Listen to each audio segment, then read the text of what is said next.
Are you talking to me now? No. I'm ready when you are. Cool. Me too. I recognised both tea, and I thought, well, without checking in the fridge, I thought the reason why I recognised it must be because we have them. But I thought, I don't know. I went and checked, and I thought, I don't have two of these. And I looked back only till last year, and I thought, there's one. I won't even bother looking at the other one because I was doing other things then. There we go. Anyway, whatever. Yeah. Oh, there's probably still 30 in there. I don't think we're getting that. We've probably still got a couple. Yeah. We're not. Oh, are you already live? So I can keep my comments. Yeah. No one likes reruns. I don't know. I am Ross. Joining me is my host, Ian. And together, with a whole lot of audio problems and interruptions, we attempt to drink Nova Scotia Dry. I'm adding this after the fact because the original air date of this, May 21st, 2025, I muted myself for a change. So it's just a whole lot of Ian talking to himself, as you could hear in the intro. So what we're drinking tonight is the Chocolate Stout from Roof Hound and the Cozy Oatmeal Stout from Nine Locks. I'm trying to edit through some of it, and Ian does wax poetic and say some delightful things, but unfortunately, I just couldn't chop it all together. So we join the action in progress, as we've already had our first many sips of the Cozy Oatmeal, I believe. But, yeah, enjoy the second half of this when my audio starts working finally. Ugh, I'm so bad at this. Are you talking about this when you can get like a spiciness to an ESB? Because some of them do have it, but that's not necessarily true of all of them. Or even, I guess maybe I'm just looking at a traditional English bitter. They're not all particularly spicy. They don't have or particularly malty either. Why don't you look it up and see what denotes an English style bitter? Because I think they're a very, very broad range. But bitter seems to be the most important part. Can you get an ESB without bitter? Here we go. No. ESB, or extra special bitter, is defined by its medium to high bitterness. While the bitterness shouldn't overpower the malt, it's a key characteristic of the style. So the maltiness is still there. Yeah, you can have a malt. We've had a malty ESB before, and the malt by its own is quite a sweet experience as well. A maltiness, to me, it adds sweetness to it. We didn't drink ESBs, and yet we still ended up talking about ESBs. I know. I also have something exciting to announce. It's possible. I was watching some of these levels earlier, and something happened where it seems like I think for the first time ever, my volume cut out entirely. So my audio might be missing until just a few minutes ago. So this time it's just you talking to yourself, because I don't know. I'm gonna go back and have to listen to that one. Of course, my God, I've fallen very far behind on updating anything. The YouTube edits and the podcast and the everything. So everything's just a little bit far behind. But luckily, droves of fans are not beating down my door demanding the latest episode in any shape or form. No, life kind of gets in the way of these things. That's why once a week on a Wednesday for an hour or so is just about as much as life you and I could. Takes a back seat while we do this for a good hour and 5-10 minutes. And I'm fine with that. I'm okay with drinking this. I quite like it. While at the same time, I'm struggling to recognize it as a stout. Weirdly. That's my thing too. I'm drinking it and I'm thinking, yeah, this is all right. But all it's really doing is making me think to myself, kind of wish I had a stout. and yet the other one The other I one's was there. not excited about because I thought it lacked some individuality. It lacked a character, and yet it's like a bog standard oatmeal stout to me. At least it's stouty. Mm. This one has something going on, and yet it doesn't have the consistency or the body that I would expect from a stout. Yeah. It's both, they're both sort of a little missy for me. That's what I was thinking too, but in slightly different ways. Yeah. One missed the chocolate part, and the other one missed the body Yes. part. So therefore, what do? We take one and pour it into the other. Give the chocolate. I mean, yeah, that's an option. I'll stop doing it. Yeah, no, you probably could do that with a tiny little bit of it. Maybe I. What the hell? I'm going to get a glass and I'm going to pour one into the other, but not all of it. Just a fingerful to see what happens. I think that's even crazier than normal. Oh, this is alchemy. Cozy oatmeal. This is alchemy at table level on a Wednesday evening. Turn base metals into beer. Here we go. There we go. It's one of those. And now the stout body. This is what wow, that looks good. This should be more chocolatey with a slightly. And I don't think that the Roof Hound one is chocolatey enough to add a chocolate flavor to the Nine Locks one. I don't think it is. So I don't think the mix is going the experiment is going to go as well as you hoped. But no, you're right. It's not. Something needed to be a explosion. It's a bit now like flat Diet Coke. Sorry, it didn't go well at all. No, that's the worst of both. Actually, is what's happened there. Yeah, that's not good. As an experiment, that failed miserably. So back to the drawing board. Okay. I did leave several fingers of the. Yep. It's cozy. We're rather whipped through that. Were we in a hurry this evening or something? No. Just I got the peanut. Sometimes we have three. Even though they're like 355, but sometimes we do three with the small cans if we have some small cans. But no, maybe I have been accused on more than one occasion of drinking quickly, but I do try to keep an eye on the time. You know, I don't want to wander off and be here for hours and hours. Well, I would, but then it's a bit much. I feel like a 1 hour session is what anyone who is of the mind of consuming this kind of content is looking for, right? Yeah, like that one person. Typically it lasts an hour, but we'd started 5 minutes late. It's only 8:45. Now, remember at the top of your podcast, I said, no one likes a rerun. I've been thinking about that, and it's rubbish, isn't it? Absolute nonsense. Because I rewatch my favorite episodes all the time. Well, this is what I was about to say. If someone like duct taped you to a chair and held your eyes open like Clockwork Orange style for 24 hours and said, you're not allowed to move from here while we re-show you a movie over this 24-hour period, a rerun we're going with here. When I was 15, my mother, way back there in Stone Age times, you know, when I was 15 years old, we had to move caves. My mother moved from one to another, and I had to go with her. And as a result, this was during the summer holidays, the summer holiday break of school, recess, I believe you call it. So 6 weeks we have in the UK. We don't have 9 weeks like they do here. We have 6 weeks. But we had our television disappear for 6 weeks. Now, this was in the days when you had little rabbit ears on top of your TV to get your reception from. But we couldn't get any of that. And for 6 weeks, then, we had no TV during the summer holidays.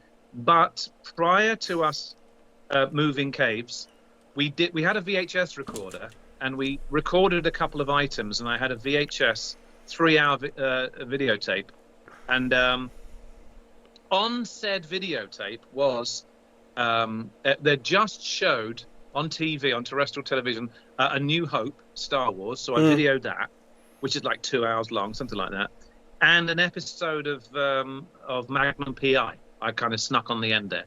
So for about 6 weeks, my brother and I would get up every day. I watched Star Wars, A New Hope, 27 times during that summer recess. I could start from and I could do pretty much every word. Oh yeah, until you'd recite rolling. But if you were made to watch something, a movie, for 24 hours, and it was your choice which one you would have to, not Groundhog Day. You're not allowed Groundhog Day because that's an obvious choice. If you were made to watch one, what would it be? Director's cut of The Abyss. The Abyss? Director's cut. The full 2.5 or 3 hour long version. Despite the fact that I learned later in life how awful the conditions were for filming that, and how several of the actors actually had near-death experiences. That's right, they did. It was that's James Cameron, isn't it? One of his yeah. I mean, they said he could be a little trying because he wanted everything to be just perfect. And which is funny because do you know what the runner-up would be? If someone said, "Oh, sorry, that's not it. We can't get the director's cut. Sorry, you got to go with your second choice." My second choice would be Terminator 2. So I think James Cameron is I could watch this over and over, and except I freaking hated Avatar. Hated it. It's terrible. It's so bad. And I won't even talk. I won't even legitimize Titanic. I won't. Okay, well, forget about Titanic, because I agree with you. On the hottest day in Scotland, and they had not taken off the heating yet in the Elgin Playhouse, and it was about 29 degrees, and it was in spring, and it was completely unusual. Like I say, they hadn't turned it off, and this movie is 3 hours and 15 minutes long, and really, for the second half, I was thinking, just fucking sink, and let's get out of the cinema, please.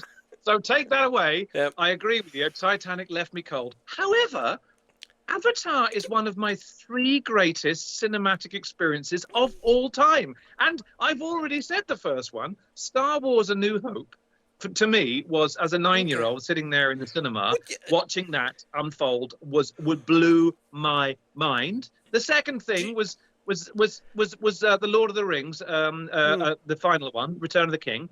I just, even though I wasn't a sort of myth and magic kind of fan, that one, watching that in the cinema, I was blown away by it. And the third one was the 3D version of Avatar in the cinema. I thought it was incredible.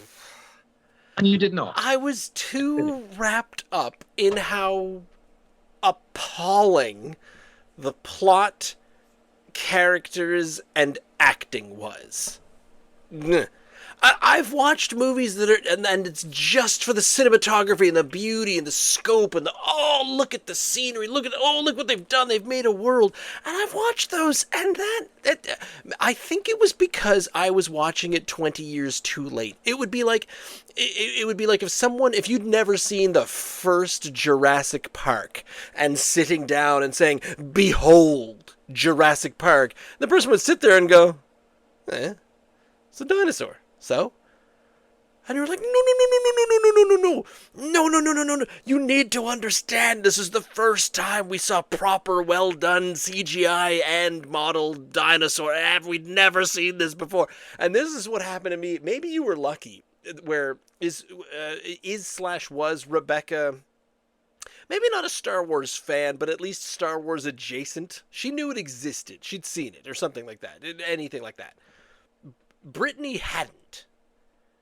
Yes. She had none of Star Wars upbringing. Yeah. And I went, how do you handle this? How on earth do you, because our group of friends, episode 8, I think. This was when episode 8 was coming to theaters. Which one was that? You know, Rey trips over Luke or something like that. I think The Last Jedi. That's that one. So, so the thing was, to get ready for that, I said, okay, I've never forced her to watch episodes 1, 2, or 3. I've never done it because it's unnecessary. To get into 7, 8, I don't need her to be a Star Wars fan. I don't need this. But she said, I want to go watch episode 8 in theaters. And I said, all right, we at least need 4, 5, 6. We need this. You need that. You need the beginnings. And so we watched it. And I had to stop myself a lot. We paused, but we didn't pause for the reasons you think we paused. I paused the movie and I said, what you need to understand about that scene that you just watched, that one line, is that us nerds watched that 40 years ago and every day since. This one, she's just watching it, and she's just watching it like it's a movie. And I said, it's not a movie. This has been dissected, turned upside down. It has been analyzed. The number of people that have wrote thesis papers about this one stupid movie is astronomical. There are conventions wrapped around this one particular little scene. Spin-off series, this, that, characters, blah, everything. And she's watching it going, huh, yeah.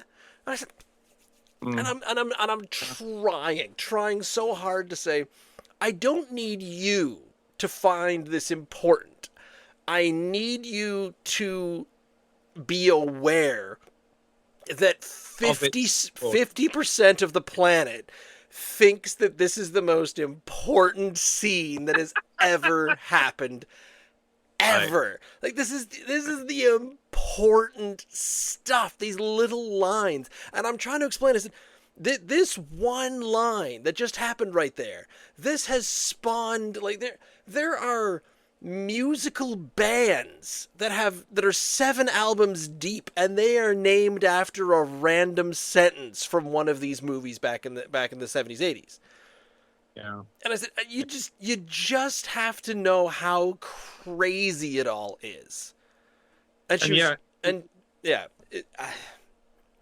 no way to do it. Of course, I understand. For nerds, for Star Wars fans, how important that a franchise can be. It's funny how you mentioned Jurassic Park just now, because what should we be watching 2 nights ago?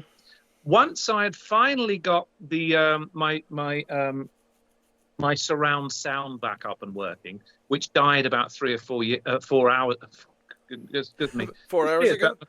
About 3 or 4 months ago, when the adapter blew up, I finally got it, and I said to Rebecca, when we finally get the surround sound back up, can we watch Jurassic Park, the first one? Please? She's never seen it.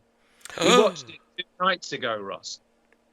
I watched it when it came out in 1993. It was, and for the very reason you just mentioned, the CGI effects back then, it was like you were literally watching dinosaurs walking in front of it. And yet, of course, we're watching it on this TV behind me 30-something years later. Didn't quite have the same impact, but at least it had some surround sound, which it wouldn't have done before. It would just been coming out of the TV. I said, we've got to get little tin boxes. Yeah, she kind of enjoyed it, and that was a fantastic movie at the time. But the thing is, when I was talking about what movie would I watch over and over again if someone had to show me it, it doesn't need to be the greatest movie ever made, because I'm not going to sit there and be subjected to 24 Hours of Schindler's List or The Godfather or something really, really heavy. Even though they are magnificent movies, I don't want to be subjected to something that's too heavy. I think the perfect movie to watch over and over again for me, if I had a choice but didn't have a choice, because I don't want to watch the same movie 24 hours in a row, This is my rerun special. I've done Star Wars. I did that 30 Oh yeah, years ago. When we house. Right. Grease. Huh. Grease the movie. Interesting. Just because it's disposable, incredible fun. Nothing important about it. I can sing along. The acting is not amazing, but it's so much fun. And I'd be like, yeah, stick me down to that chair and rerun Grease for 24/7. I think I'll be okay. I could never pick a musical. If this quiz came up to watch a movie over for 20, I never would I pick a musical because why not? Even I am starting to think that I'm someone that just doesn't like musicals. Having said that, I might be able to watch the Broadway production of Hamilton for 24 hours, maybe. But in every single musical I have ever seen, even my favorites, My Fair Lady is one of my favorite. I love it. But it's my favorite musical of all time, My Fair Lady. But in 100%. every musical that you love, there's one song that you don't like. There's always one song that just kind of, this one's on. I think it would have to be, well, yours, didn't you play the Colonel at one point? You told me this. No, I didn't. I played Higgins. Oh, you were Higgins. Oh, well done. No, it was the Colonel song. It was, I must admit you did it. You did it. You did it. You said that you would do it, and indeed you did. Oh, it was nothing. That song. And I always thought, can we just I don't want to if I could fast forward through my least favorite parts, fine. I'll watch a musical all day, every day. But in every musical, there's always that one song that I think, I wish they didn't leave this in. Oh, I wish this wasn't in the show. And even with Hamilton, which is one that I was blown away by Hamilton. It's so good. So the reason here, my reasoning for The Abyss is it's a movie that I consider having... You know how you have a play and you have 2 acts or you have 3 acts? I feel like The Abyss, and along the same lines, Lord of the Rings, the first one specifically, has something like 8 acts. You know, it changes pace, it changes narrative, it changes even the cinema. It changes angles. And all of a sudden, it goes from this lighthearted and we're hobbits in the show. Oh, and we're running away from this thing, and then all of a sudden it goes to very doom and gloom, and you're like, oh, now we're being chased by these haunted, spooky dudes. But now we're in Rivendell, and everything's all magical, and it's wonderful now. Oh, and now we're being chased again, and we have to go underground, and it gets super... And now it's actually a fight scene, and it's punchy, fisty, cuffs, this, and that. And it changes pace, and it changes the style of movie several times. And for me, The Abyss is like this blue-collar, working, happy-go-lucky group of people at the very beginning of it, and then it's a disaster movie suddenly when they get cut off from the upstairs, and they have to deal with that, and several of them get killed, because of the disaster that happens, and the whole place gets flooded, and now it's an emergency movie. And then the emergency movie suddenly becomes an alien contact movie, and you're like, oh my god, now it's science fiction. There's things living down at the bottom of the ocean. And then as that's happening, the military guy who's got the sickness of the pressurized sickness of the brain, he goes crazy. Then it's all of a sudden this bad guy serial killer is living amongst you, and he's trying to stop. And then it changes the style of movie like 5-6 times, and that's why I'd pick that one. Because you're not just watching one movie, you're watching a slightly different change of movie every now and then. I do remember at the point where is it Mary Elizabeth Mastrantonio? Yes, is Ed Harris's, right? Well, he's telling her to start breathing in this bubble, so to just and you could see the panic on her face, a bit like Tom York in No Surprises video, where as all the last bits of oxygen are expelled. And she does it, and then doesn't he have to revive her? And he gives up at one point, and everyone's like, no. And he's like, the classic no, I'm going back for Yeah. for another 3 or 4 and minutes. and then suddenly and it's an adventurous movie like that where and it's all about Yeah. bringing someone back and then the guy he steals the And nuclear weapon and he has to go and it's this weird very uh, quiet silenced solo movie where it's just him dropping when he finally yeah. drops down to the bottom of the abyss and then it becomes an alien movie all over. I could watch that just because whenever it stops, I'd be like, yeah, let's start it again. Let's start it again. Bring it I again. probably need to. I do remember that horrible scene where where that crane has fallen down, and it's nestled there, and they think, oh, we got away with it, thank goodness. And then all of a sudden, a little bit of chain the starts tube to move, start. And then it falls off the edge, and they go. She said, "Oh no! Yes, that's right.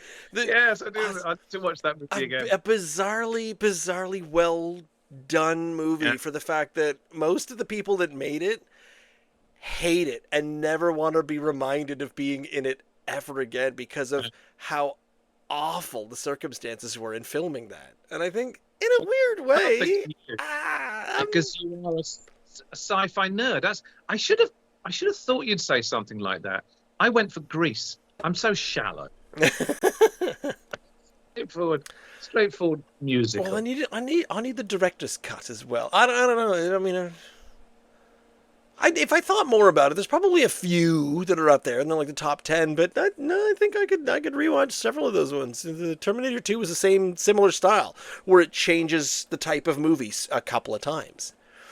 I would feel like you're watch this again, but I don't think it would have the same impact. I don't think I could watch it over and over again.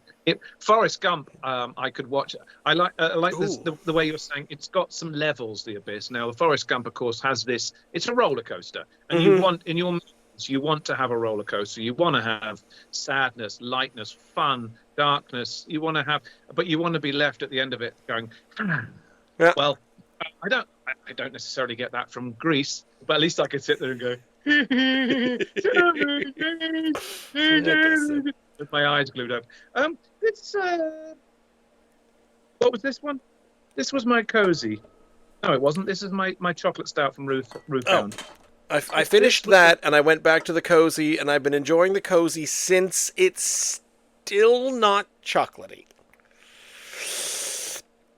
Right. Well, I did actually finish off my my base metal to beer concoction halfway through that when you were telling me. I quite enjoyed that. The mix? It did have a body and a slightly more chocolatey feel to it. Yeah. But of course, I can't mark that. The cozy from North, I gave it a 7. I'm finishing it now. I do like the body from it. Of course, it's past its best now. It's been sitting there too long. It's unexciting. 7. The chocolate stout from Roof Hound. Les does some good beers. This isn't my favourite. This is a rather disappointing 6, just because it doesn't have the stout profile. It just doesn't have the body of a stout, not the profile, the body of a stout. And I like a stout to be thicker. And I get that he's starting at 0 and adding stuff to it, but I feel like there's different ways to do it. So yeah, I think the chocolate stout Roof Hound, I gave it a 7.2, just kind of low 7s, high 7s for the cozy oatmeal. But I guess we were a little unimpressed. It would have been fun. Do you know what I noticed? And I didn't bring this up. I also have in the closet, and I'm not sure if you saved a can. I thought I gave you a spare one. Was the Beth's Black Oyster Stout is still in there. We've done that. We have. Years. But I kept all my Sober Island stuff just in case we were, because I was hoping to get a conversation in with Luke, the brewmaster at Sober Island. Look at that. Just bear with me, like 5 seconds. Talk to yourself for a minute. Talk to yourself. 5 whole seconds. He asks me to fill for 5 seconds. I've probably talked about this several times, is whenever I'm listening to CBC radio, I am disappointed at the amount of dead air that those I don't want to call them amateurs because I'm fairly certain everyone's got a communications degree or something like that for what to do. But oh my goodness, they can't I'll fill it. talk. They can't do filler. They just not all of them, a couple of them, but and on the talky parts, it's so weird. Okay, you have gone and you have found a thing. What have you found?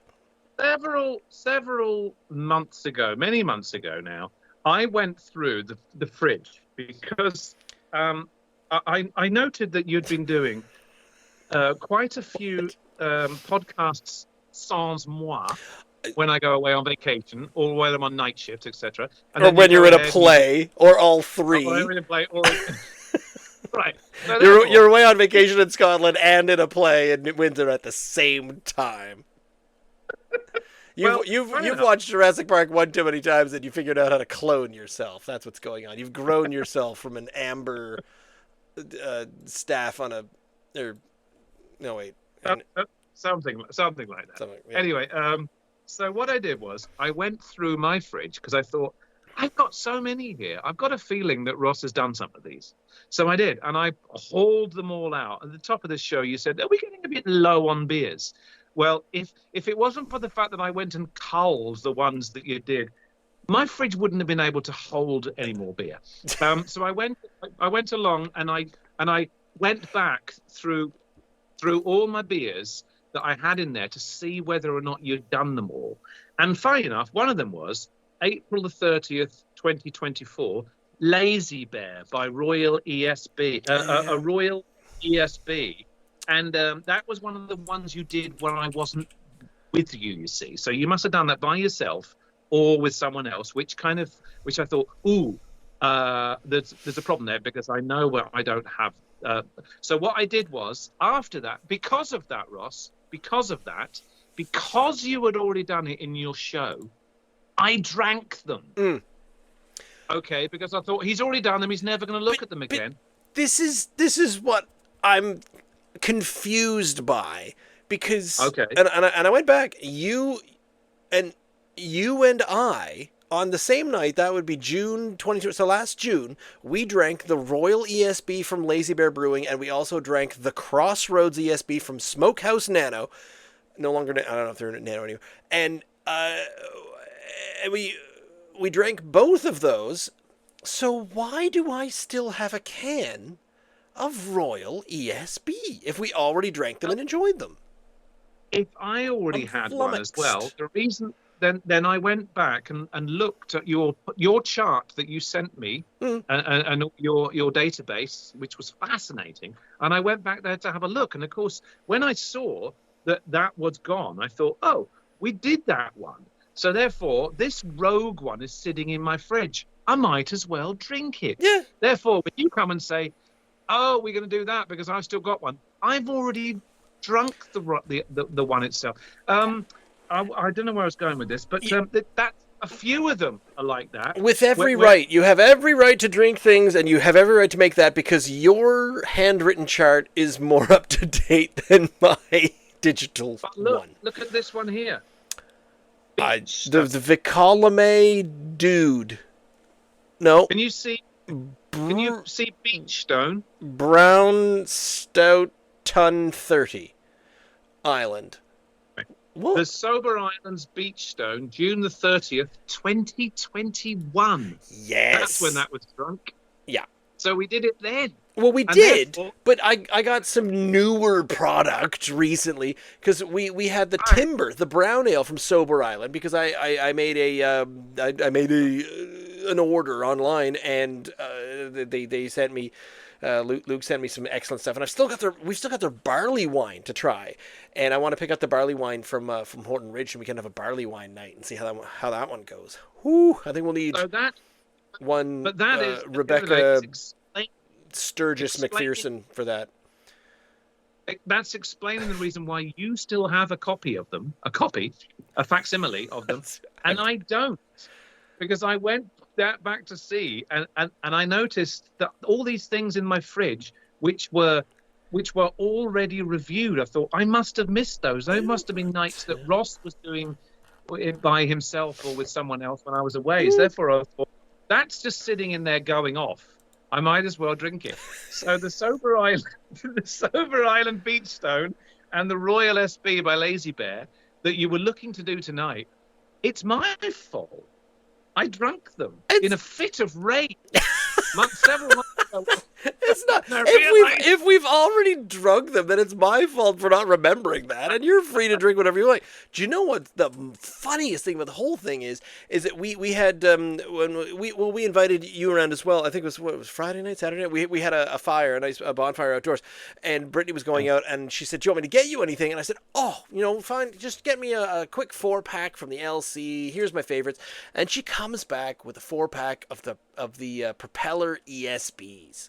Ooh, nothing wrong with that. So for ESB, I've got three ESBs upstairs left. I only drank one that night, so I might. Have we said before on this podcast that if you're going to review ESBs, your benchmark is the Propeller ESB, because it's a fabulous ESB, and we've had a couple that have come close. But that one to me is limbo bar. If you can go under that, go under it. No one goes over a limbo bar. If you can get past the Propeller ESB, it's a good ESB. Do you want to know what happened several years ago? The same night, we compared the Beachstone Bitter with the Propeller ESB. And we both, I have the proof, it's right here. You and I gave the Beachstone Bitter, English Bitter, a 9. Do you want to know what we gave Propeller? 2 out of 3. I so do. We both gave it 2 out of 3. In comparison with the Beachstone Bitter, the Propeller ESB did not stand up. The Propeller is because there were 3 propellers on the. Now, if the Propeller had 9 prongs on the Propeller, would we have given it 6? I don't know. I'm very curious. I don't think we liked it as much as the Beachstone Bitter, and I have both cans now in the house. What time is it? You need to come over, and we need to settle this. Settle this as soon as possible. We'll get there. It'll happen. I drunk it. All right. Do they still make the Beachstone? Sorry, I beg your pardon. Do the Sober Island? Do they still make Beachstone? 4 flagship beers. They still have, I believe, the Wavebreaker IPA, which is a pretty damn good IPA. The Beth's Black Oyster Stout, one of the best stouts there. The Beachstone Bitter, one of the best bitters I've ever had. And Wavebreaker down the bottom. Sober Island's Wavebreaker. What is the 4th that I love? Oh my goodness, the Marigold Blonde, the best blonde ale in the province.